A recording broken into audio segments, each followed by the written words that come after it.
যাদের দলের প্রধান নেতা ইসলামের জ্ঞান সম্পর্কে গণ্যমূর্খ। জামায়াতে ইসলামীর প্রতিষ্ঠাতা সৈয়দ আবুল আলা মওদুদীর মতাদর্শের বিষয়ে সতর্ক থাকার আহ্বান জানিয়েছেন কওমি ঘরানার আলেম ও রাজনৈতিক দলের নেতারা। তারা বলেছেন, আহলে সুন্নাত ওয়াল জামায়াতের আকীদা বিশ্বাসের বিষয়ে কোনো আপোষ করা যাবে না।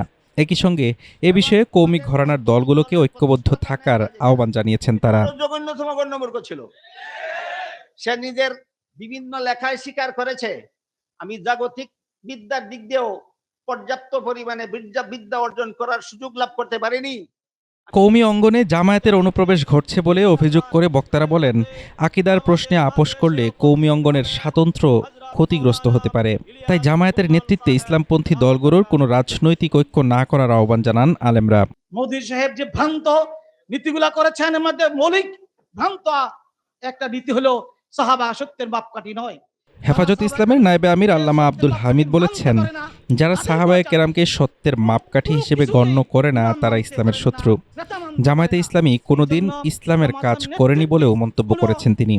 সম্মেলনে মোহাম্মদ শামীম কায়সার লিঙ্কনকে ধর্ম প্রতিমন্ত্রী করার তীব্র প্রতিবাদ জানানো হয়। সেখানে তাকে অন্য কোনো মন্ত্রণালয়ে সরিয়ে হানাফি মাযহাবের যোগ্য কাউকে ধর্ম প্রতিমন্ত্রী নিয়োগের দাবি তোলা হয়। কার কোথায় এগুলো করতে যাইতেছেন, তারা কারা?